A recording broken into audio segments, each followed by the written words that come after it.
Hello and welcome to our YouTube channel homework coaching. देखिए हम लोग यहाँ पे इन्वायरमेंटल इंजीनियरिंग के कॉन्सेप्ट्स को डिस्कस कर रहे हैं, जिसमें हमने केमिकल पैरामीटर्स को स्टडी करना स्टार्ट किया हुआ है। लास्ट क्लास तक हम लोग एल्कालिनिटी और हार्डनेस से रिलेटेड पढ़ चुके हैं, जिसमें हमने हार्डनेस के बारे में जाना कि एक्चुअल में हार्डनेस होती क्या है, किस तरीके से आप हार्डनेस को कैलकुलेट करते हैं, वो सब हम लोग अभी डिस्कस कर चुके हैं, राइट। लेकिन अभी तक हमने इसकी एक्सेप्टेबल लिमिट और जो हमारा कॉज फॉर रिजेक्शन है इसके बारे में अभी तक बात नहीं की है। तो पहले हम इसी के बारे में बात करते हैं, फिर हम लोग आगे हमारी नेक्स्ट प्रॉपर्टी की तरफ मूव करेंगे। अगर आपको ध्यान हो तो मैंने आपको बताया था कि हार्डनेस को मेजर करने के लिए हम मेथड कौन सा यूज करते हैं। मैं सिर्फ आपको एक रिवाइज करा रहा हूं एक बार। तो हमने मेथड का नाम जो दिया था, नाम था EDTA मेथड, जिसमें हमने मेन केमिकल EDTA यूज किया था और इसी के साथ इंडिकेटर जो था वो EBT था, Eriochrome black T indicator, right. आगे अब हम लोग यहाँ पे डिस्कस कर रहे हैं फिलहाल जो हमारे पास में, अगर मैं बात करता हूं क्लासिफिकेशन ऑफ वाटर की, कि जनरली हार्डनेस के बेसिस पे हम कैसे क्लासिफाई करते हैं।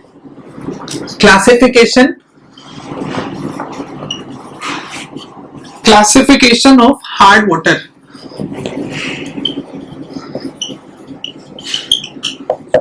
तो देखिए हार्डनेस को जब भी हमें क्लासिफाई करना होगा हार्ड वाटर को, तो हम लोग हार्डनेस के बेसिस पे क्लासिफाई करेंगे इसको। यहाँ पे हमारे पास में हार्डनेस लेवल या वैल्यूज आ सकती हैं और इधर हमारे पास में है टाइम। ये बोलता है हार्डनेस जब भी 0 से 75 के बीच में होगी तो इस वाटर को नाम दिया जाता है सॉफ्ट वाटर, सॉफ्ट। 75 से 150 के बीच में this will be known as moderately soft.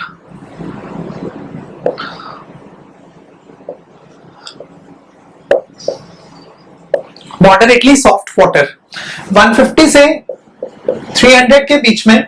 अब यहां पे जो वाटर का टाइप होगा उस टाइप को हम लोग नाम देंगे हार्ड वाटर, और उसके बाद में यह मीडियम आ जाता है मोस्टली,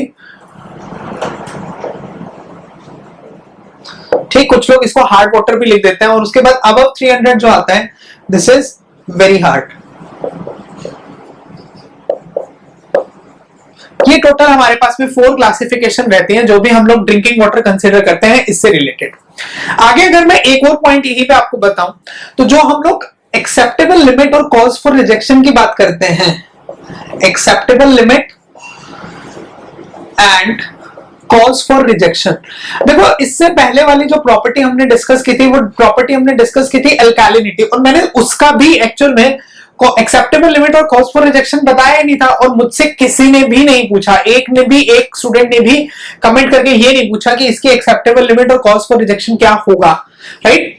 तो मैं ध्यान दूं, आपको ध्यान दीजिए आप, जब भी एक्सेप्टेबल लिमिट की बात होगी चाहे हार्डनेस आ जाए चाहे एल्कालिनिटी, क्योंकि कहीं ना कहीं दोनों रिलेटेड है एक दूसरे से, तो इनमें हमेशा एक साथ लिखा जाता है इनको। एक्सेप्टेबल लिमिट चाहे हार्डनेस की आ जाए चाहे एल्कालिनिटी की आ जाए, दोनों की रहेगी आपके पास में 200 milligrams per litre expressed as calcium carbonates, and cause for rejection होता है इसका 600 milligrams per litre cause for rejection expressed as calcium carbonates, right. Mostly हम लोग ड्रिंकिंग वाटर में जो घर के अंदर जो पानी की सप्लाई होती है उसके अंदर जो हार्डनेस लेवल है वो लगभग 150 के आसपास का जनरली एग्जिस्ट करता है। और इसी के साथ में जो इंडस्ट्रीज में हम लोगों को वाटर यूज करना होता है, खास तौर पे जैसे बॉयलर फीड इंडस्ट्रीज हैं, जो बॉयलर फीड इंडस्ट्रीज का मतलब है जहां पे जनरली बॉयलर्स को यूज करते हैं, मैकेनिकल इंजीनियरिंग से रिलेटेड जो आती है, वहां पे हार्डनेस की परमिसिबल लिमिट 0 ppm लिखी जाती है। नोट्स में इस पॉइंट को भी जरूर मेंशन कीजिए कि जो भी हमारे पास में हार्डनेस की अगर लिमिट की बात की जाए for boiler feed water, boiler feed, क्योंकि पता क्या होता है, पानी को बॉयल करोगे, जो हार्डनेस है सॉल्ट की फॉर्म में, प्रेसिपिटेट की फॉर्म में नीचे सेटल डाउन हो जाएगी और इनडायरेक्टली वो बॉयलर में आसपास में स्केलिंग हो जाती है, जमने लग जाते हैं, सॉल्ट पार्टिकल्स बैठ जाते हैं। तो उस चीज को रोकने के लिए 0 ppm इसकी परमिसिबल लिमिट होती है बॉयलर फीड वाटर के केस में, ठीक है। कोई ड्रिंकिंग पूछेगा तो ड्रिंकिंग में 200 और रिजेक्शन है आपके पास में 600 मिलीग्राम्स पर लीटर। अब देखो मैंने लास्ट क्लास में एक छोटा सा पॉइंट और आपको बताया था, सोडियम आयंस हार्डनेस इंपार्ट नहीं करता, लेकिन एक्चुअल में अब मैं नोट की एक बात करता हूं, ये पॉइंट आप नोट में मेंशन कीजिएगा। सोडियम आयंस एक्चुअल में तो हार्डनेस इंपार्ट नहीं करता, बट अगर कंसंट्रेशन सोडियम आयंस की बहुत ज्यादा हो गई, अब सोडियम कार्बोनेट्स बाइकार्बोनेट्स की टर्म्स में प्रेजेंट है, इनके लिमिट्स में प्रेजेंट है, लेकिन बहुत हाई कंसंट्रेशन का प्रेजेंट है। इतना हाई प्रेजेंट है कि इसकी वजह से क्या होगा, अल्कैलिनिटी के साथ में कुछ ना कुछ प्रॉपर्टीज, कुछ ना कुछ पैरामीटर्स, जैसे पानी का टेस्ट कड़वा हो जाएगा, पानी का टेस्ट कड़वे के साथ में अगर हम बात करते हैं इनक्रस्टेशन प्रॉब्लम्स, तो ये तो हार्डनेस और अल्कैलिनिटी की सेम ही होती है। तो उस टाइम पे सोडियम की एक्सेस कंसंट्रेशन की वजह से भी जो वाटर है वो हार्ड वाटर की तरह एक्ट करना स्टार्ट कर देता है। और जब भी कुछ ऐसा एग्जिस्ट करेगा, वो हार्ड वाटर की तरह अगर एग्जिस्ट करना स्टार्ट करता है, तो हम लोग बोलते हैं कि sodium imparts pseudo hardness. Sodium imparts pseudo hardness to water. Pseudo का मतलब इमेजिनरी, नकली। तो ये नकली हार्डनेस पानी में इंपार्ट करता है। एक्चुअल में हार्डनेस नहीं होती, लेकिन पानी की जो प्रॉपर्टीज है वो हार्ड वाटर जैसी कहीं ना कहीं धीरे धीरे आना स्टार्ट हो जाती है। राइट, तो ये पॉइंट है आपके पास में, एक पॉइंट जो आपको नोट में लिखना है। आगे बढ़ते हैं हम। नेक्स्ट जो है मेरे पास में property, that will be dissolved gases. अगली जो प्रॉपर्टी हम लोग बात करेंगे वो प्रॉपर्टी है हमारे पास में डिसॉल्व्ड गैसेस। अब देखिए, डिसॉल्व्ड गैसेस की अगर हम बात करते हैं तो हम लोग गैसेस को बांटते हैं टोटल 4 कैटेगरीज में। सबसे पहला जो रहेगा मेरे पास में, सबसे पहला होता है CO2, कार्बन डाइऑक्साइड गैस। ठीक, कार्बन डाइऑक्साइड के बाद में एक आता है हाइड्रोजन सल्फाइड गैस।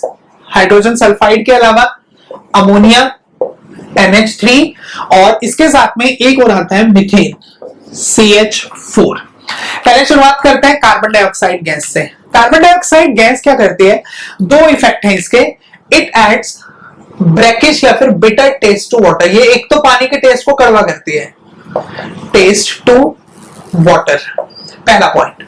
दूसरा पॉइंट बोलता है कि कार्बन डाइऑक्साइड गैस की वजह से पानी के अंदर कोरोसिव एक्शन आता है। It imparts corrosive action to the water. Second point is very important from examination point of view, कि कौन सी गैस रिस्पॉन्सिबल है corrosive action of raw water. देखो, अब ये पॉइंट इंपॉर्टेंट इसलिए है क्योंकि ये कंफ्यूजिंग पॉइंट है। पेपर में कई बार लिखा आता है which gas is responsible for corrosion nature of raw water, या पानी के लिए। ठीक है, तो आंसर क्या आएगा, CO2। एक क्वेश्चन आता है कौन सी गैस रिस्पॉन्सिबल है corrosion of sewers, concrete sewers में। तो कॉन्क्रीट सीवर्स में कोरोजन CO2 की वजह से नहीं होता, उसमें होगा कोरोजन H2S की वजह से। ध्यान हो, अगर आपने BMC पढ़ी होगी तो आपने पढ़ा होगा, आई एम श्योर, कि कॉन्क्रीट में जो कोरोजन होता है वो सल्फेट आयंस की वजह से होता है। सल्फेट आयंस की कंसेंट्रेशन ज्यादा होगी ना, तो कॉन्क्रीट में कोरोजन होना स्टार्ट हो जाएगा। H2S गैस सल्फेट आयंस बनाएगी, और वही सल्फेट आयंस क्या करेंगे, कंक्रीट के अंदर रस्टिंग को प्रोड्यूस करने की कोशिश करेंगे। तो ध्यान रखना, अगर सीवर बोला है, वैसे तो वेस्ट वाटर में इस पॉइंट को मैं दोबारा से बताऊंगा जब सीवर का डिजाइन हम पढ़ेंगे। सीवर बोला है तो सीवर में रस्टिंग कोरोशन होगा H2S की वजह से, और सिंपल पानी बोला है तो पानी में आप मार्क करेंगे CO2। इन दोनों पॉइंट्स में आई डोंट थिंक कि कोई कंफ्यूजन होनी चाहिए अब इस पॉइंट आज के बाद में। राइट, अब बढ़ते हैं H2S गैस की तरफ। ये क्या करता है पानी में, क्योंकि हम तो देखिए बेसिकली वाटर के बारे में बात करें, तो अभी मैं सिर्फ पानी के बारे में ही बात करूंगा। हाइड्रोजन सल्फाइड गैस जो है, it imparts rotten egg smell to the water. सड़े हुए अंडे की स्मेल पानी में प्रोड्यूस करती है, स्मेल टू वाटर। देखो, अगर आपको ध्यान हो, बिल्कुल फर्स्ट क्लास में जब हमने बात किया था, बेसिकली हमने फर्स्ट क्लास में टेस्ट एंड ऑर्डर को डिस्कस किया था। तो टेस्ट और ऑर्डर में हमने रीजन जो पढ़े थे, कॉजेज में हमारे पास में क्या था, dissolved gases. Yes, that dissolved gases, तो ये वही डिसॉल्व गैसेस है जिनकी वजह से टेस्ट ऑर्डर चेंज होता है। देखो, टेस्ट हो रहा है चेंज, ऑर्डर चेंज हो गया, तो इस तरीके से हमारे पास में है। Next is ammonia gas, NH3। अब NH3 क्या करता है, NH3 is responsible to impart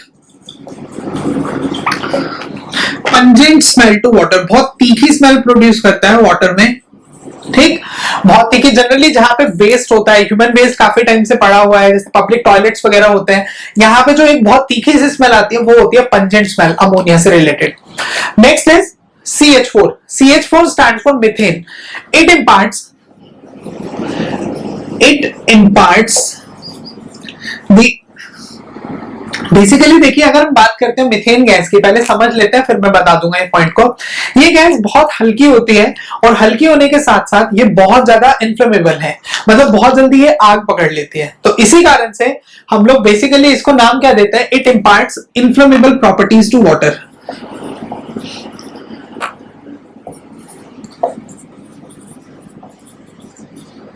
properties to water. तो बेसिकली आप ये भी बोल सकते हैं कि पानी में अगर आग लगानी हो तो कौन सी गैस रिस्पॉन्सिबल होगी, तो उसके लिए हम लोग मीथेन गैस के रिस्पॉन्सिबल मान सकते हैं, राइट। तो ये था हमारे पास में टोटल डिसॉल्व गैसेस के बारे में, जिसमें जनरली हम लोगों ने गैसेस को 4 क्लासेस के अंदर कैटेगराइज किया था।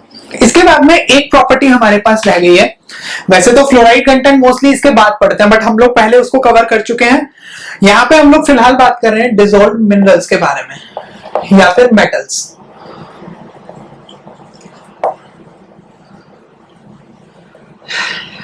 देखिए डिसॉल्व मेटल्स में सबसे पहला है आपके पास में आयरन एंड मैंगनीज। आयरन और मैंगनीज की वजह से मोस्ट ऑफ द टाइम जो वाटर में इफेक्ट प्रोड्यूस होता है, ये पानी में कलर प्रोवाइड करते हैं, दोनों इनफैक्ट। इसकी वजह से लगभग ये मान के चलिए रेडिश ब्राउन कलर आता है, इसके वजह से पर्पल से ब्राउन के बीच की रेंज का कलर आता है। तो both imparts colour to water, ठीक। आगे इसकी एक्सेप्टेबल लिमिट की बात करते हैं। तो इसकी एक्सेप्टेबल लिमिट की अगर हम बात करते हैं तो आयरन की एक्सेप्टेबल लिमिट है 0.3 मिलीग्राम पर लीटर। मैंगनीज की एक्सेप्टेबल लिमिट है 0.05 milligram per litre. Iron 0.3 milligram per litre तक का पानी में परमिसिबल है और मैंगनीज 0.05 मिलीग्राम पर लीटर तक का पानी में परमिसिबल है। और भी बहुत सारे हैं इस तरीके के मेटल्स, टॉक्सिक केमिकल्स बेसिकली। बाकी सारे के सारे जो आते हैं वो टॉक्सिक केमिकल्स की फॉर्म में या टॉक्सिक मेटल्स की फॉर्म में हम उनको कैटेगराइज करते हैं। इसमें काफी सारे हैं, आप उनके नेम याद कर सकते हैं और नेम के साथ में इनके लिमिट्स आप याद कर सकते हैं, राइट। सबसे पहले अगर हम बात करते हैं तो सबसे पहले हम लोग शुरुआत करेंगे टॉक्सिक मेटल्स जो भी हैं इनका इफेक्ट क्या देखने मिलता है। जनरली ये क्या करते हैं, ये किडनी फेलियर में इफेक्ट डालने की कोशिश करते हैं। जो ब्लड सेल्स होती हैं, ब्लड सेल्स को डिस्ट्रॉय कर देते हैं। ब्लड वेसल्स जो होते हैं ह्यूमन बॉडी के अंदर, उन सबको डिस्ट्रॉय करने में हेल्प करते हैं। Toxic metals destroy the blood cells, blood vessels etcetera. और दूसरा क्या है, it imparts kidney problems to the human body. Kidney की प्रॉब्लम्स तक भी एग्जिस्ट कर सकती हैं ह्यूमन बॉडी के अंदर, राइट। अब अगर हम बात करते हैं इसके अंदर कि कौन कौन से जनरली हम लोग मेटल्स को फॉलो करके चलते हैं, तो इसमें सबसे पहला जो मेटल आता है मेरे पास में वो है लेड। लेड की परमिसिबल लिमिट की अगर मैं बात करता हूं तो लेड की परमिसिबल लिमिट है 0.1 मिलीग्राम पर लीटर तक का, ठीक है। इसके बाद लेड के बाद में आगे अगर हम बात करते हैं तो नेक्स्ट इज साइनाइड। साइनाइड की परमिसिबल लिमिट जो है हमारे पास में this is 0.05 milligram per litre, 0.05 milligram per litre. Cyanide के बाद में नेक्स्ट इज आर्सेनिक। आर्सेनिक की भी यही है 0.05 मिलीग्राम पर लीटर। देखना याद रख सकते हो आप इसको, मैंगनीज, साइनाइड और आर्सेनिक तीनों की जो परमिसिबल लिमिट्स है, तीनों की permissible limits 0.05 milligram per litre है। इसके अलावा आगे मेरे पास है phenol and mercury. Phenol and mercury इन दोनों की सेम है 0.001 मिलीग्राम पर लीटर और ये भी है 0.001 मिलीग्राम पर लीटर। इसके बाद में आगे आप याद रख सकते हैं बोरोन एंड कैडमियम, इनमें 0.01 है, 0.01 मिलीग्राम पर लीटर। सारी अगर याद नहीं भी होती हैं तो कुछ एक स्पेसिफिक हैं वो आपको जरूर याद रखनी है, जैसे आयरन मैग्नीज बिल्कुल भी नहीं भूलना, ये दोनों तो बहुत इंपॉर्टेंट है। और इसी के साथ में ये वाला phenol mercury, most of the time in चारों में से एग्जाम में क्वेश्चन पूछा जा सकता है, ठीक। आई होप ये पॉइंट्स अच्छे से क्लियर होंगे डिसॉल्व मिनरल्स के या मेटल्स की अगर हम बात करते हैं तो, ठीक। आगे बढ़ते हैं। तो यहां पे बेटा हमारा जो केमिकल प्रॉपर्टीज है, खास तौर पे स्पेसिफिकली वो केमिकल प्रॉपर्टीज यहां पे कंप्लीट हो गई है। अब बात करेंगे आगे नेक्स्ट पॉइंट की तरफ। जो नेक्स्ट पॉइंट मेरे पास में रहेगा, नेक्स्ट टॉपिक बेसिकली वो नेक्स्ट टॉपिक हमारे पास में होगा biological water quality parameters.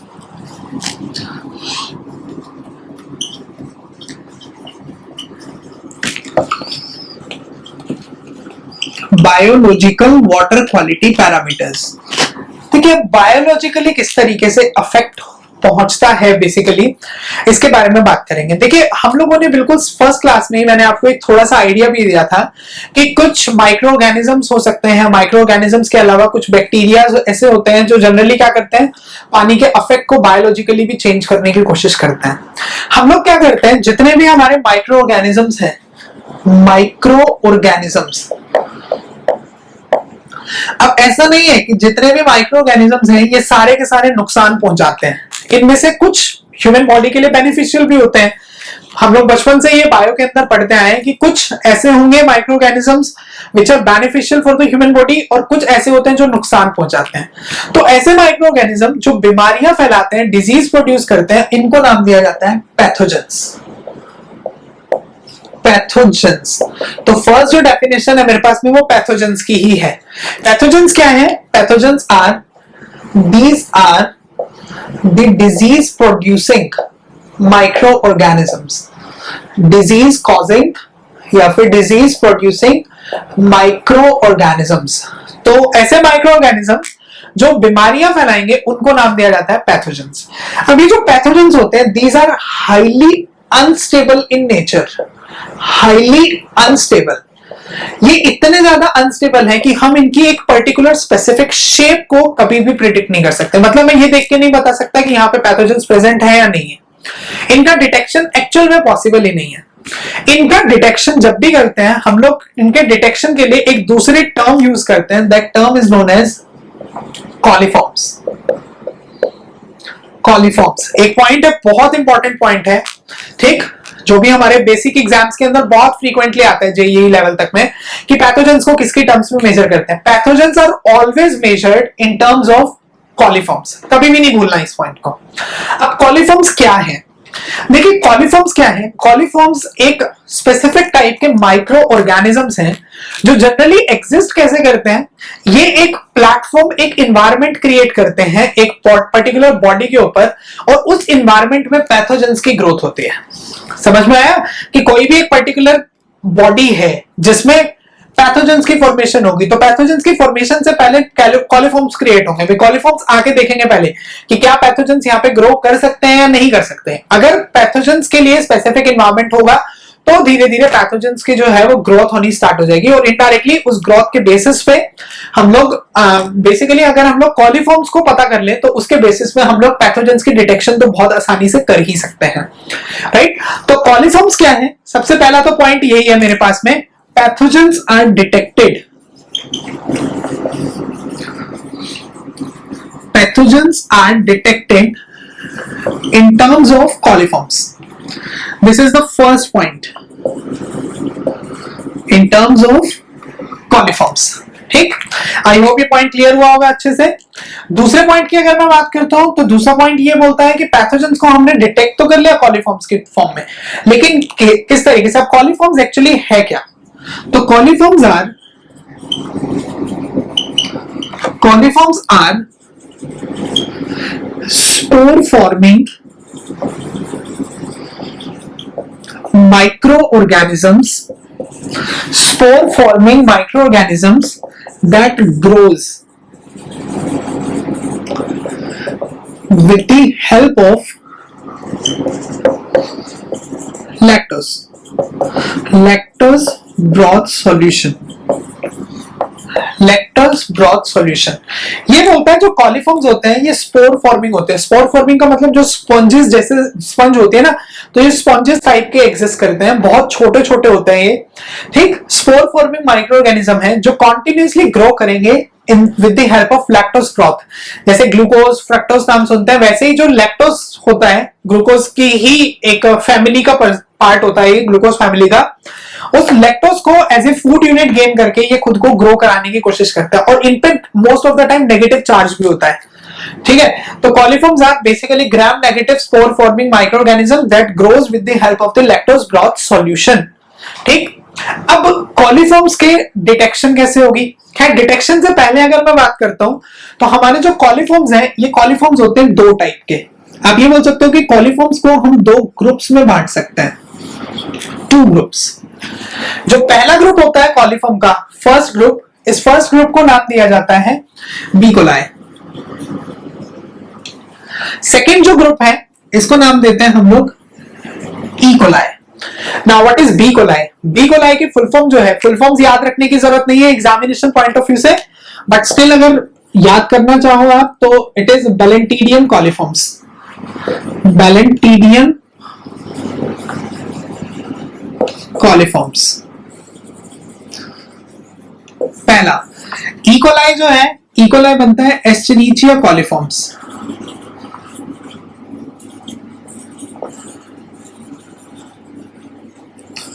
Escherichia कॉलिफॉर्म्स। देखो बी कोलाई से शुरुआत करते हैं, बैलेंटीडियम कॉलिफॉर्म्स। ये मुझे जनरली कहां मिलते हैं? ये मुझे मिलते हैं ब्लड सेल्स में। जो वार्म ब्लड एनिमल्स हैं, वार्म ब्लड एनिमल्स का मतलब जनरली ह्यूमन बींग्स हो गए, ह्यूमन बींग्स के अलावा जो एनिमल्स हो गए, इनकी ब्लड सेल्स में मिलते हैं बी कोलाई। ई कोलाई की अगर बात करते हैं तो ई कोलाई जो एस्चेरिचिया कॉलिफॉर्म्स हैं ये मिलते हैं जनरली वेस्ट के अंदर, ह्यूमन वेस्ट हो गया, एनिमल वेस्ट हो गया, इन सब के अंदर, डेड सेल्स हो गई, इन सब में आपको मिलेंगे ई कोलाई या फिर एस्चेरिचिया कॉलिफॉर्म्स।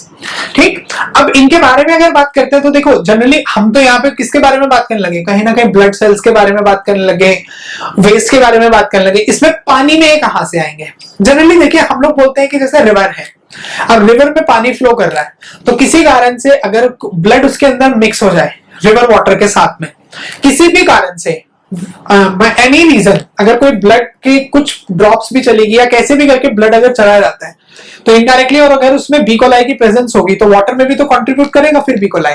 सिमिलरली अगर वेस्ट को डंप कर देते हैं, जैसे इंडस्ट्रीज अपने वेस्ट को कहां डंप करती हैं? रिवर्स के अंदर, तो इनडायरेक्टली अपने पानी के सोर्स में जब वेस्ट जाएगा तो उससे भी तो ई कोलाई की ग्रोथ हो सकती है। तो इस तरीके से बी कोलाई और ई कोलाई जो है हम लोग इनको बेसिकली कंसीडर करके चलते हैं। ध्यान रखना E coli exist in warm blood cells, ये आ सकता है एग्जाम में, warm blood cells of animals, human bodies, warm blooded animals basically. और जो ई कोलाई है, E coli exist in waste, ये हमेशा हमेशा वेस्ट के अंदर एग्जिस्ट करता है। ठीक, अब इनकी मेजरमेंट कैसे होती है? जो हम लोग बी कोलाई या ई कोलाइज की बात करते हैं, इन कॉलिफॉर्म्स की खास तौर पे मेजरमेंट की अगर हम बात करते हैं तो इसको मेजर करने के लिए हम लोग कुछ एक टेस्ट को फॉलो करते हैं, टेस्ट फॉर मेजरमेंट।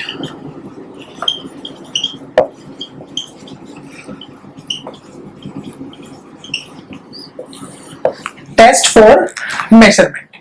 अब बेटा अगर मेजरमेंट के टेस्ट की बात की जाए तो हम लोग हमारे टेस्ट को दो पार्ट्स में बांटते हैं। First one is qualitative, qualitative test.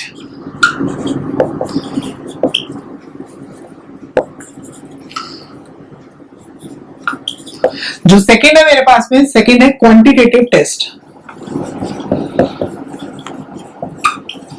Quantitative test, qualitative test ये बोलता है कि जो सिर्फ डिटेक्ट क्या करेगा? जो सिर्फ डिटेक्ट करेगा कॉलिफॉर्म्स की प्रेजेंस या एब्सेंस को। मतलब बेसिकली क्वालिटेटिव टेस्ट जो है it is used to detect the presence of coliforms only. ये कॉलिफॉर्म्स की प्रेजेंस को ही बता सकता है और किसी चीज को नहीं बता सकता। अगर क्वांटिटेटिव टेस्ट की मैं बात करता हूं तो क्वांटिटेटिव टेस्ट जो है it is used to count quantity. Quantity है तो क्वांटिटी बताएगा। It is used to count the number of coliforms present, number of coliforms present in the sample. ठीक, अब क्वालिटेटिव टेस्ट के अंदर जो हम लोग टेस्ट फॉलो करते हैं, इस टेस्ट को नाम दिया जाता है membrane filter technique test. Membrane filter technique test. मैं क्वालिटेटिव की बात कर रहा हूं।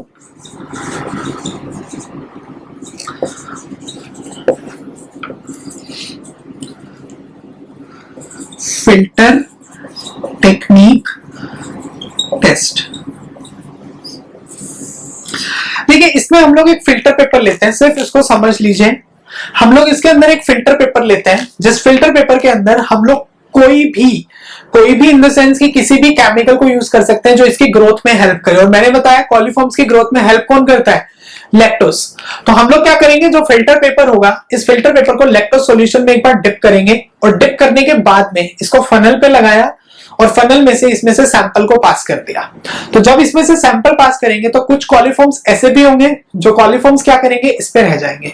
तो फिल्टर पेपर को after passing of the water, जो पानी को पास होने के बाद में जो फिल्टर पेपर मुझे मिला, इस फिल्टर पेपर को हम लोग 24 घंटे तक इंक्यूबेट करते हैं।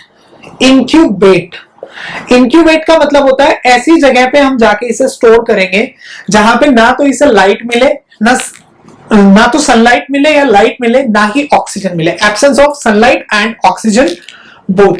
डिवाइस आते हैं, हम डिवाइस के बेसिस पे इंक्यूबेट कर सकते हैं, जिसमें टेम्परेचर जो है वो टेम्परेचर हम लोग मेंटेन करते हैं लगभग 37 डिग्री सेंटीग्रेड के आसपास। जब हमने इसे पूरा अच्छे से प्रॉपरली इंक्यूबेट कर दिया, जो हमारा सैंपल है 24 आवर्स के बाद बाहर निकालेंगे और चेक करेंगे अगर फिल्टर पेपर पे ब्लैक डॉट्स आ गई।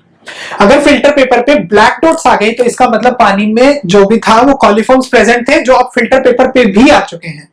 और अगर ब्लैक डॉट्स नहीं आएंगी तो दैट मींस ये इंडिकेट करेगा कि पानी में कॉलीफॉर्म्स, जो सैंपल था हमारे पास में, उस सैंपल में कॉलीफॉर्म्स एग्जिस्ट नहीं करते, they are absent from the coliforms. Right, समझ में आया? I think basically member filter technique का काम क्या है, सिर्फ ये डिटेक्ट करता है कि कॉलीफॉर्म्स प्रेजेंट है या नहीं है। जिसमें फिल्टर पेपर को हम लोग सबसे पहले, जो फिल्टर पेपर होगा, filter paper is dipped into lactose solution and the sample of water, जो water sample है, it is passed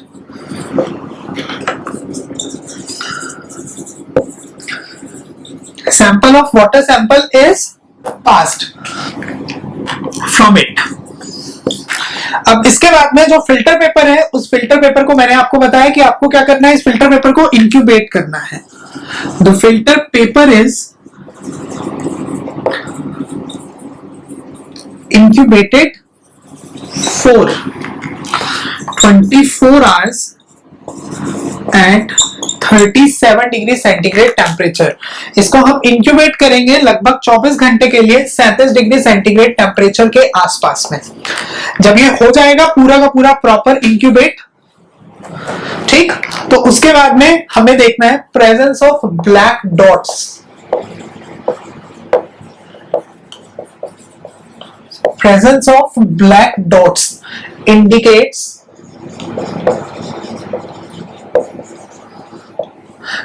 presence of black dots indicates the presence of coliforms। जो भी ब्लैक डॉट्स आएंगे ये बताएंगे कि पानी में कॉलीफॉर्म्स प्रेजेंट है या फिर नहीं है। इस तरीके से आप अपने जो भी हमारा सैंपल होगा, बेसिकली हम उस सैंपल को पता लगा सकते हैं कि इसमें कॉलीफॉर्म्स प्रेजेंट है या नहीं है। आगे बढ़ते हैं। जो सेकंड जो टेस्ट है मेरे पास में, सेकंड इज क्वांटिटेटिव टेस्ट। अब ये जो क्वांटिटेटिव टेस्ट है, इनको कैसे फॉलो किया जाता है, अब इनके बारे में बात करते हैं।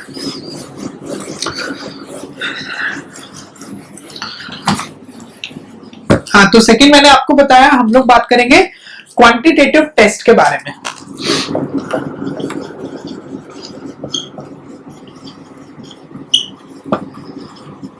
अब क्वांटिटेटिव टेस्ट में दो टेस्ट लेते हैं हम लोग। सबसे पहला जो टेस्ट है, सबसे पहला टेस्ट हम लोग लेते हैं मल्टीपल फर्मेंटेशन ट्यूब टेस्ट।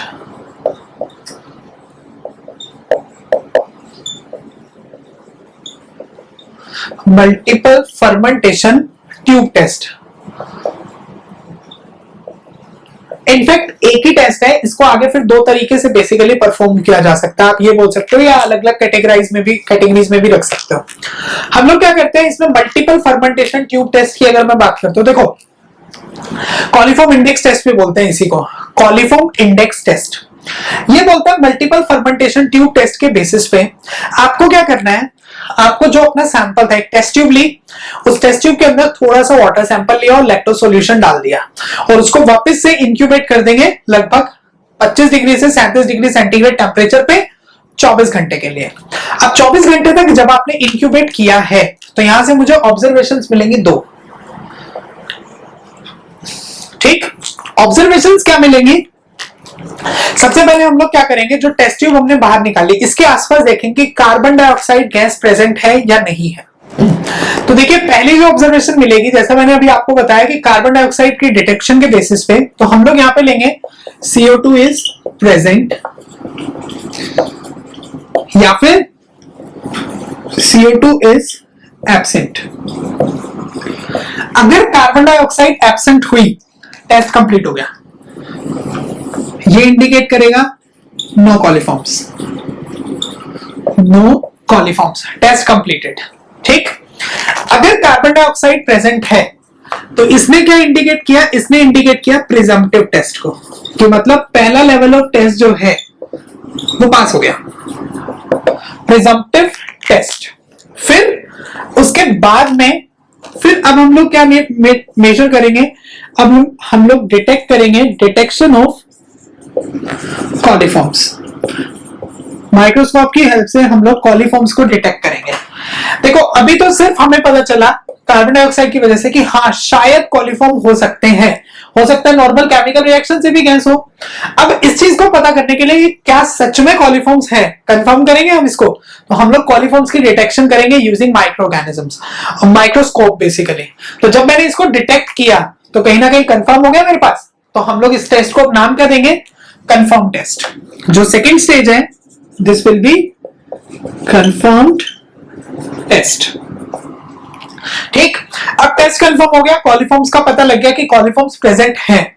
अब ये भी तो पता करना पड़ेगा कि एक्चुअल में कॉलीफॉर्म्स कौन सी कैटेगरी के प्रेजेंट हैं। Category in the sense virus है, बैक्टीरिया है, प्रोटोजोआ है। तो उनको पता करने के लिए अब मुझे क्या करना है, अब मुझे नंबर ऑफ कॉलीफॉर्म्स के काउंट करना है कि नंबर ऑफ कॉलीफॉर्म्स, कितने कॉलीफॉर्म्स प्रेजेंट है पानी के अंदर, और उन सबको हम लोग सेपरेट करेंगे।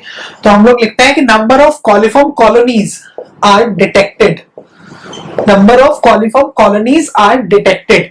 और जो तीसरे लेवल का टेस्ट था इसको हम लोग नाम देते हैं कंप्लीटेड टेस्ट।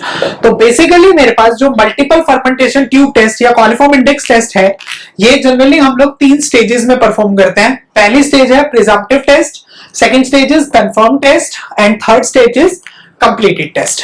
ठीक, अब इसी के साथ में एक तो ये था, दूसरा तरीका क्या होता है, इसी को टेस्ट को दूसरे टाइप से कैसे मेजर कर सकते हैं, इसके लिए हम लोग बेसिकली एक इंडेक्स की, इसी के लिए हम लोग क्या करते हैं, जो इंडेक्स अब कैलकुलेट होगा यहां से, कॉलीफॉर्म इंडेक्स, ये कैलकुलेट किया जाता है। अब कॉलीफॉर्म इंडेक्स को बेसिस पे, मतलब एक तो स्टेज ये हो गई इसकी मल्टीपल फर्मेंटेशन ट्यूब टेस्ट, दूसरी स्टेज में या दूसरे टाइप में कॉलीफॉर्म इंडेक्स टेस्ट क्या बोलता है। अब आप क्या करोगे, अलग अलग सैंपल लो। एक सैंपल लिया जिसमें 10 ml अपने पास में वाटर सैंपल था। ठीक, एक सैंपल लिया उसके बाद में जिसमें 1 ml वाटर सैंपल था, साथ में लैक्टोज ग्रोथ तो होगा लेकिन पानी का सैंपल कितना है। उसके बाद में एक लिया 0.1 ml, उसके बाद में अगला जो लिया 0.01 ml, उसके बाद में अगला जो लिया 0.001 ml। इस तरीके से जितने भी हो नंबर ऑफ सैंपल्स ले लो। अब जब नंबर ऑफ सैंपल्स लेंगे तो उसके बाद में इनके बेसिस पे हम डिटेक्ट करना स्टार्ट कर देते हैं, प्रिजम्पटिव है, कंफर्म्ड है, कंप्लीटेड है, कौन सा है। तो फॉर एग्जांपल अब मैंने टेस्ट को परफॉर्म करना स्टार्ट किया, मुझे इस टेस्ट की रिपोर्ट नेगेटिव मिली, मतलब यहाँ पे कॉलीफॉर्म नहीं है, यहाँ पे भी कॉलीफॉर्म नहीं है, यहाँ पे कॉलीफॉर्म नहीं है, लेकिन यहाँ पे कॉलीफॉर्म है, आगे भी है, आगे भी है, एंड सो ऑन। तो कॉलीफॉर्म इंडेक्स टेस्ट क्या बोलता है, जो कॉलीफॉर्म इंडेक्स है, it is the reciprocal of, inverse लिख दो या रेसिप्रोकल लिख दो, reciprocal of volume of water, minimum volume, basically minimum volume of water sample that gives positive results, that gives positive results। देखो अब इसको समझो, देखो अब यहां पे अगर देखा जाए तो मिनिमम सैंपल किसने पॉजिटिव रिजल्ट्स दिए, इसने दिए ना, तो इसका इन्वर्स कर दो। तो इस टेस्ट के अकॉर्डिंग कॉलीफॉर्म इंडेक्स कितना आएगा, 1/1। ठीक, सिमिलरली मान लो लेट अस सपोज अब की बार इसकी भी रिपोर्ट पॉजिटिव आ गई, उनकी सबकी नेगेटिव है, उन दोनों की इनके सबकी पॉजिटिव है। तो अब कॉलीफॉर्म इंडेक्स के लिए क्या करना है, इसका इनवर्स। तो इसके इनवर्स का मतलब 1/0.1 कितना आ गया, 10 कॉलीफॉर्म्स आर प्रेजेंट। इस तरीके से हम लोग कॉलीफॉर्म्स की डिटेक्शन कर सकते हैं और इन डिटेक्शन के बेसिस पे हम लोग नंबर ऑफ कॉलीफॉर्म कॉलोनीज को डिटेक्ट कर सकते हैं कि कितने वायरस हैं, कितने प्रोटोजोआ हैं, ये सब हम लोग कैलकुलेट कर सकते हैं। ठीक,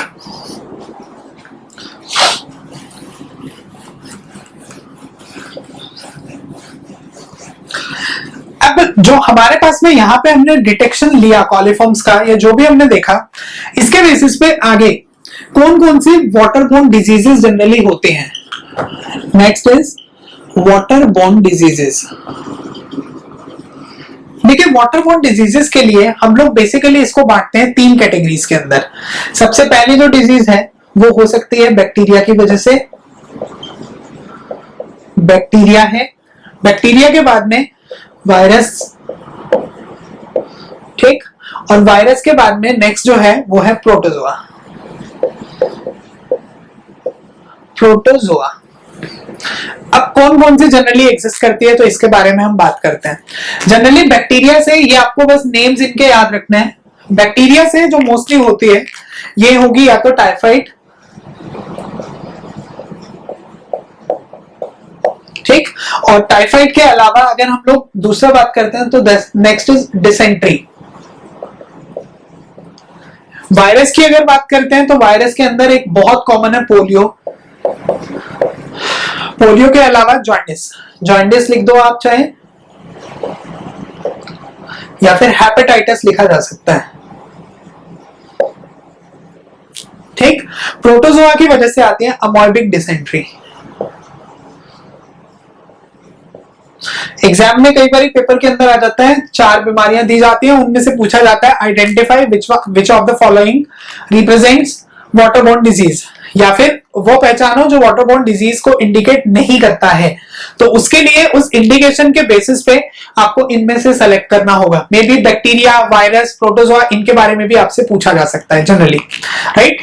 आगे अगर इनमें याद करना हो तो बैक्टीरिया के लिए जनरली, बैक्टीरिया में टाइफाइड में जो कौन सा बैक्टीरिया फॉलो होता है, सैल्मोनेला टाइफाई नाम का होता है। डिसेंट्री जो होता है बेसिकली ये डिसेंट्री किसकी वजह से होता है, ठीक, ये भी आप याद रख सकते हो। बट मेनली इनके अंदर जो काम की चीजें हैं वो काम की चीजें अपने पास में वाटरबोर्न डिजीजेस में सिर्फ ये एग्जिस्ट करती हैं, ठीक। इसके बाद में नेक्स्ट पॉइंट ये बोलते हैं कि जो आयरन है, लास्ट पॉइंट इसका, जो आयरन है हमारा, ये आयरन भी बैक्टीरियाज प्रोड्यूस करता है, आयरन बैक्टीरियाज, जिसकी वजह से रस्टिंग ऑफ पाइप्स एग्जिस्ट कर सकता है। तो आयरन में इम्पार्ट बैक्टीरियाज, इसकी वजह से आयरन बैक्टीरियाज प्रोड्यूस होंगे। और ये जो आयरन बैक्टीरियाज मैंने बताया आपको, ये आयरन बैक्टीरियाज क्या कर सकते हैं, जो पाइप है, पाइप का मटेरियल है, उसमें कोरोशन या फिर रस्टिंग को क्रिएट कर सकते हैं। तो इस पॉइंट को भी आप एक ध्यान रख सकते हैं। तो बेटा यहाँ पे हमने हमारे फिजिकल, केमिकल और बायोलॉजिकल वाटर क्वालिटी पैरामीटर्स को कंप्लीट किया, राइट। आज की क्लास में इतना ही। बाकी हम लोग नेक्स्ट आने वाली क्लास से treatment of raw water start करेंगे, जिसमें हम लोग डिफरेंट प्रोसेस के बारे में काफी डिटेल में बात करेंगे, राइट। अगर आपको आज की क्लास लगी हो, press the like button, right, comment and share with your friends. और इसी के साथ में मैं आगे आपको ये बोलना चाहूंगा कि अगर आपने अब तक हमारा चैनल सब्सक्राइब नहीं किया है तो please subscribe the channel, so that हम लोग और इस तरीके की वीडियोस बनाते जाएं और भी हम डिफरेंट सब्जेक्ट्स आपके पास में लेके आए। So thank you.